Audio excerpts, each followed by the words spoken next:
Hello, this is Michael Loftus from Wealth and Wisdom TV, where education is the key to a successful financial future. Today, going to step outside my wheelhouse. No, we're not going to talk about investments, financial planning, or tax planning. We're going to talk about Medicare. Good news, I'm bringing in experts, so let's sit back and get into our straight talk.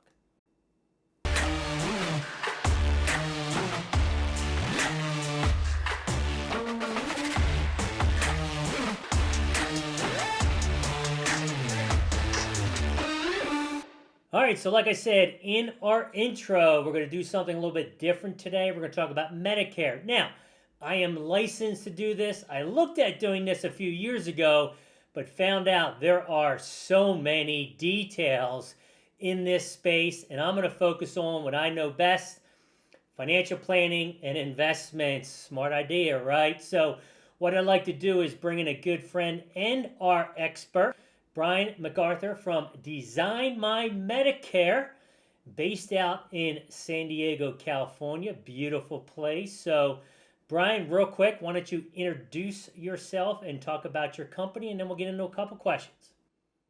Yeah, sounds good, man. It's great to be with you again, Michael. I think this is our second time doing this right before open enrollment. So my name's Brian MacArthur. I'm the founder of Design My Medicare. We're a nationwide uh, health insurance agency serving people who are on Medicare or are going on to Medicare. Most often, but not always, those people are clients of outstanding full service financial advisors like yourself. Awesome. Well, we're happy to have you here because, again, we need an expert. Now, we had an interview like this a couple years ago, but there hasn't been many changes. So, let's talk about what's going on, right? What do people on Medicare right now, and again, if you're at 65 or above, right, we're going on to. So, if this is your first year, enrollment period is October 15th to December the 7th. What do they need to know about any changes for 2025? Yeah, great question. Every single year, whether there's big changes or not, the industry is usually going to tell you there's big changes, right?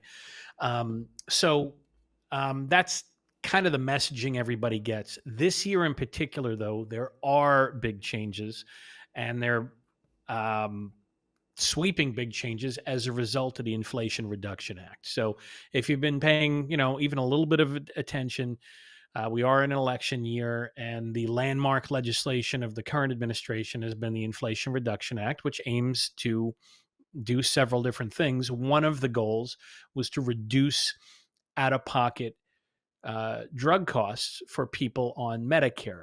If you're on Medicare, your drug coverage is delivered through a Medicare Part D compliant drug plan. So every single Part D drug plan in the country will be affected, or maybe it's better to say anybody who has a Part D drug plan will be affected.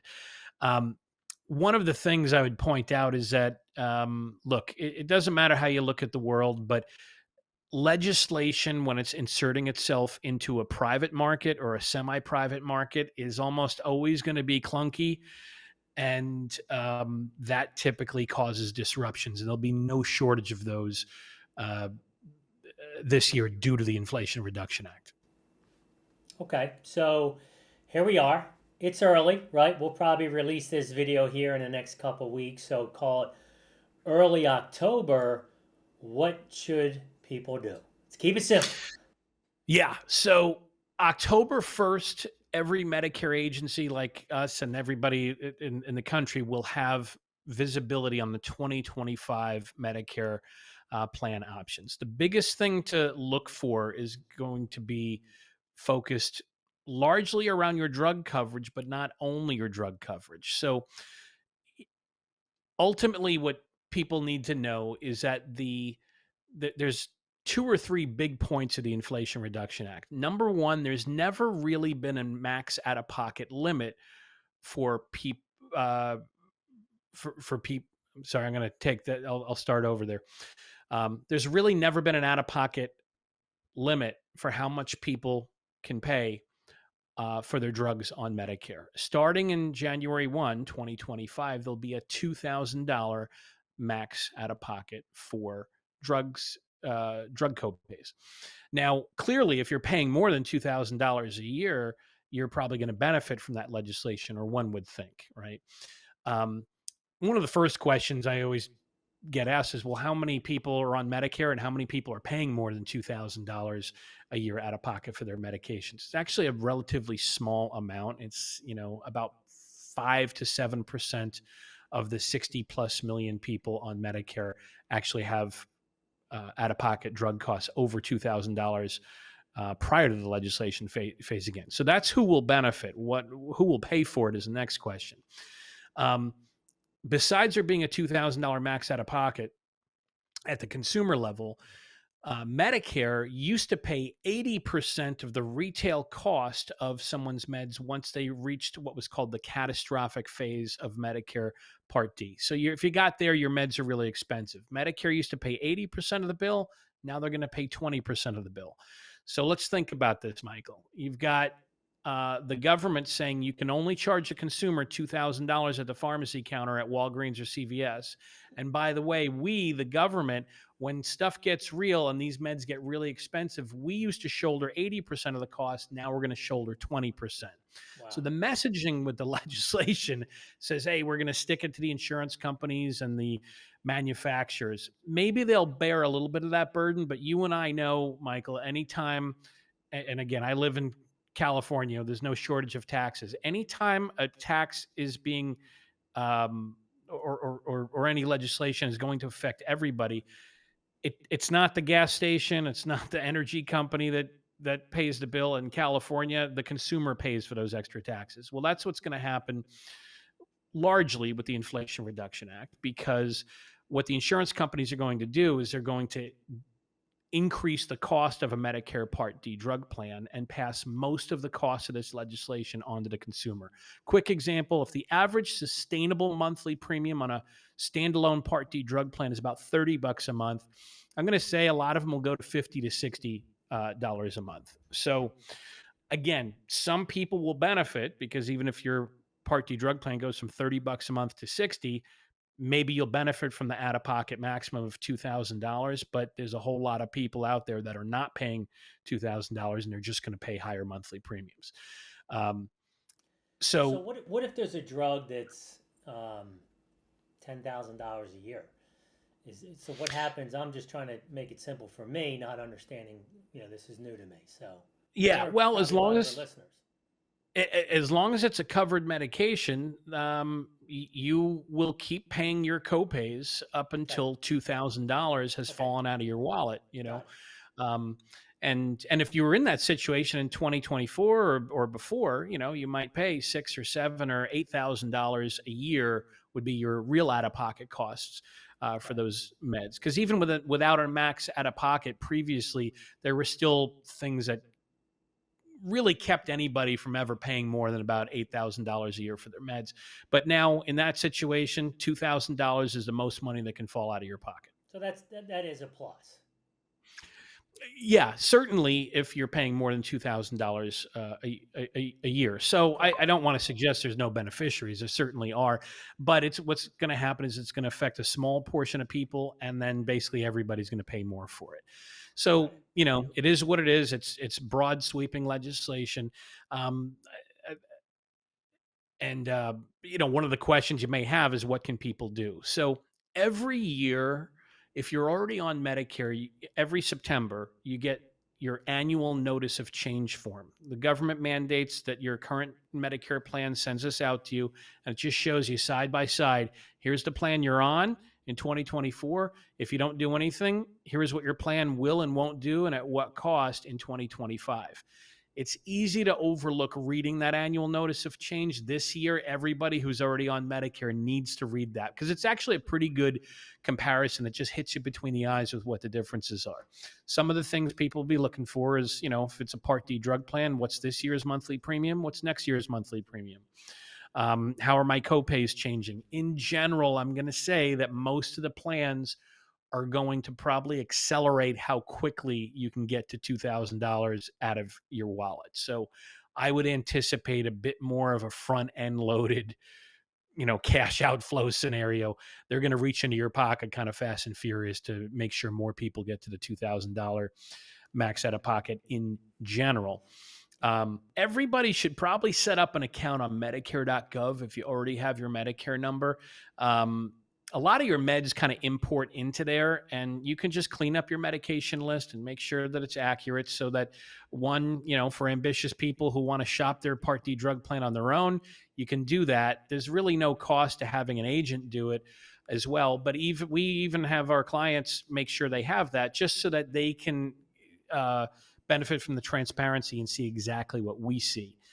So as long as your medications are in there and the dosages and the free refill frequencies are there, you can get some good visibility on what the best Part D drug plan is for you, either on your own or with the help of of a Medicare insurance agency like us. A couple of other things to mention is that one, if you own a Medicare supplement plan, you've got that Medicare Part D drug plan right next to it. So we know Part D, you definitely want to pay attention to that this year.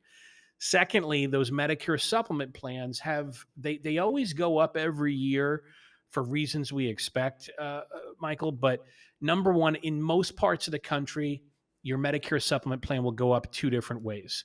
Number one, you have a birthday, and God willing, clients have many of those every year. Your monthly premium is going to creep up. So clients are used to that. Number two, your insurance company won't pick you out of a lineup, but every year they'll go to the state insurance commissioner where you live and they'll cry poverty and say, woe is me. We need to increase our premiums a couple of dollars to make sure this math works.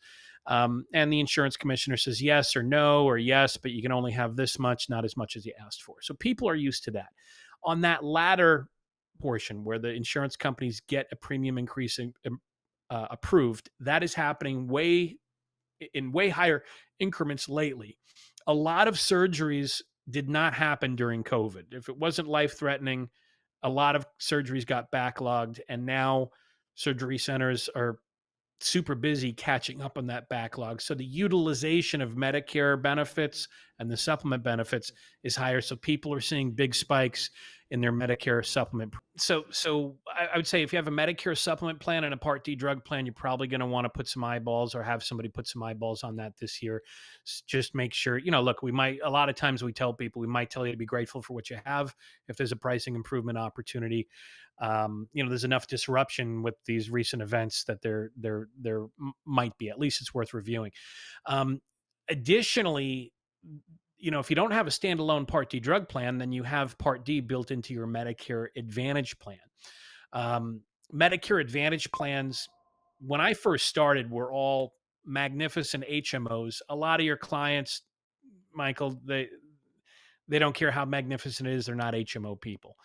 In more recent years, most of the Medicare Advantage market has moved to PPOs, which is terrific because most of your clients are used to PPOs, want the autonomy to go wherever they want.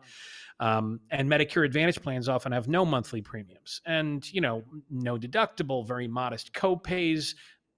They're, either side, Medicare Supplement, Medicare Advantage, historically has been the best health insurance somebody ever has when they compare it to anything they had prior to being on Medicare. So the good news is there is no bad news, but there are changes, right? So we covered Medicare Supplement with a separate Part D drug plan. Medicare Advantage plans have to still give you the Part D drug coverage, and the cost of providing you that Part D drug coverage has just gone through the roof, again, because of the Inflation Reduction Act.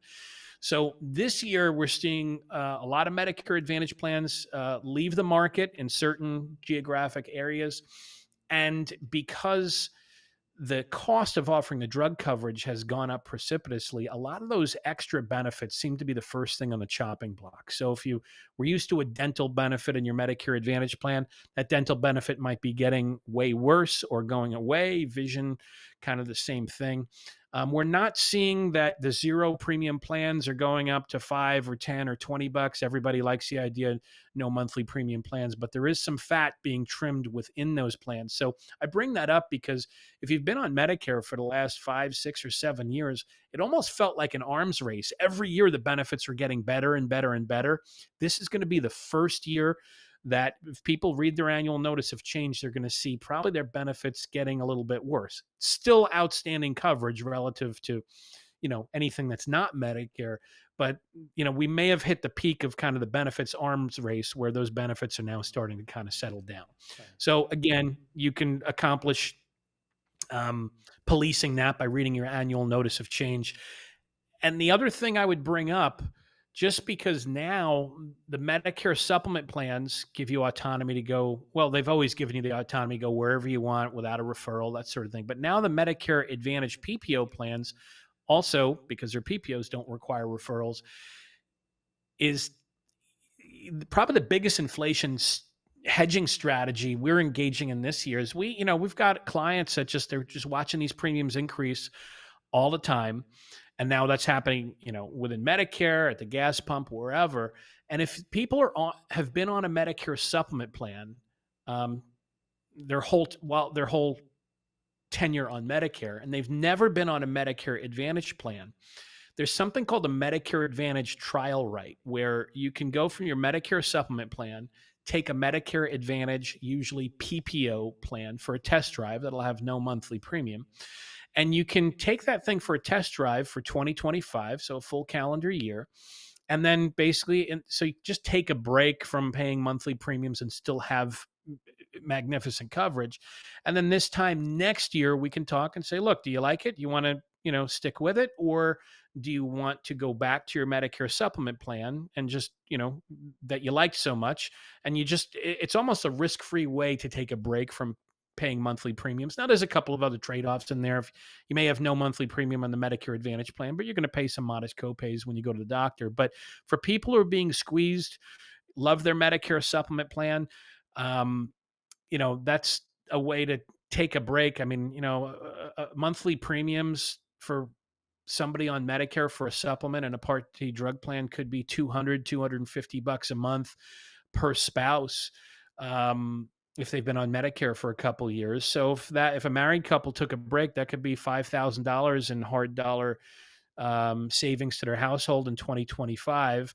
It'll still be great coverage, but again, this time next year, they'll have an opportunity to go right back to their Medicare supplement plan that they like so much. We find, about half the people go back to the supplement, and the other half think, hey, this Medicare Advantage thing is pretty good. So that's probably the most impactful inflation hedging strategy that we're educating people on. Well, let's wrap it up here. We're coming up on 20 minutes, so give me 3 bullets that everyone should be aware of and take action on. I would say number one, make sure to read your annual notice of change letter that should be arriving this month. Number two, um, make sure you are aware of how much your Medicare supplement pricing is. Have they already had an annual increase reflected, or is there one coming? You can find that out by calling them. And number three, I think it's just important to. I think what's most important is just to either on your own or with the help of an insurance agent, just know what your cash outflow is looking like for your drug coverage this year. The more expensive your medications are, the more you're just going to want to be prepared for, how much money is going to come out of your pocket. And when you may benefit from the Inflation Reduction Act, you might just wind up paying more for your Medicare package. We don't always like the answer, but we need to know the answer, right? So Sure. that would be my three. Okay, that's awesome. So with that, I'll wrap things up here. But as I said, I think that first off, I'm recording this in September, which is Insurance Awareness Month. Going to release this in October when it makes a difference. But there's all parts of insurance, obviously, this time of year. For those 65, coming to 65 or above, Medicare is obviously extremely important. So hopefully this video has given everyone some good information. You see Brian's information there, his website address, designmymedicare.com. Again, he is national. At the very least, it's always good if you want to get a price quote and see if something's different than what you currently have. It's always worth shopping. I know that we all do that, especially we've talked about inflation, whether it's car, home, or health insurance. They've all gone up significantly. I mean, I just saw a post before we got on here that car insurance has gone up 73% in the last 4 years. True, right? I mean, So let's get out there. Good opportunity. Give Brian a call, get a quote, and hopefully, as we head into 2025, you'll be better informed and maybe even get a better price. Brian, thanks so much, and we'll talk to you soon. Take care. Sounds good.